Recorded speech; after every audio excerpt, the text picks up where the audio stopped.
Hey, this is Brann from Mastodon, and you're watching Heavy Consequence on Consequence of Sound. You contributed a song to the new Bill and Ted movie.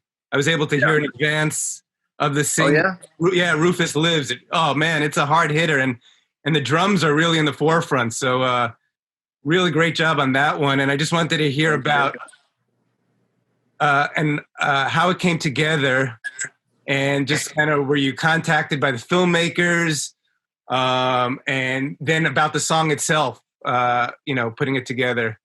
Yeah, we were contacted, I guess, by the music supervisor for the movie, and he's a Mastodon fan, and wanted us to ask if we would contribute a song to the soundtrack, and they had a spot in the movie specifically that they wanted, a specific mood, and basically there was like, we want party rock Mastodon instead of doom and gloom Mastodon, which is it's hard to get, we're mostly in the doom and gloom section emotionally for our music. So I think like the first thing we sent over was they were like, that's too like sad, and we're like, okay, all right, party rock and roll. So basically the way that it came together, I went over to Bill's house and I'd had too much coffee that morning, and I got there at like 9 o'clock in the morning. It was like, it was like faster. And it just kind of went like that, it came together pretty quickly. I had a couple riff ideas. Like I said, we go over to Bill's basement and right down there have some coffee, but I had already had a whole pot of coffee by the time I got there at like 9:30 in the morning. And I was just amped.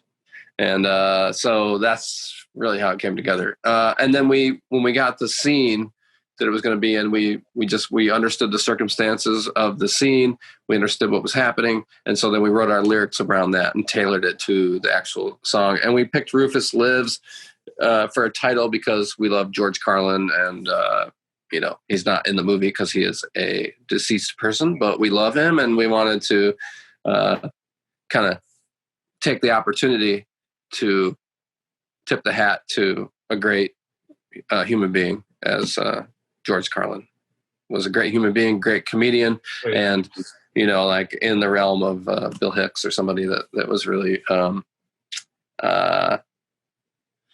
just almost hinging on a religion. Yeah, for sure. Yeah, I watched many George Carlin comedy special over the years. Yeah. I also wanted to ask you, were you a fan of the original Bill and Ted movies? And was it kind of a thrill to get that call? Yeah, absolutely. I mean, I remember when, I saw that at the theater probably a couple times when I was a young teenager. I can't remember the year that it came out, but I know that I was like in the middle of 13, 14, something like that. Metalhead kid, long hair, jean jacket, Iron Maiden back patch, Metallica back patch, whatever. So it was right up my alley. Plus it had Matt from River's Edge in it, which was like one of my favorite movies at that time period. And I was like, it's Matt from River's Edge is in this movie. That's the only way I do Keanu Reeves at that moment. You know what I mean? Another metalhead movie, River's Edge. So yeah, that movie is just fun. It's like any of those 80s fun movies like Back to the Future or Teen Wolf, whatever. If you put it on, it'll make you're going to be in a better mood than you were a couple minutes ago. So I think that Bill and Ted's is just a super fun movie, and there's a place for that. You know what I mean? So yeah, we were super stoked when we were, and also our publicist in the UK was Emma. She was like, oh my God, I'm so excited that you guys got to put a song in this movie. If I ever thought that there was a band that really was Wild Stallions, it's Mastodon. I'm like, okay. I'm not sure if that's a compliment, but all right.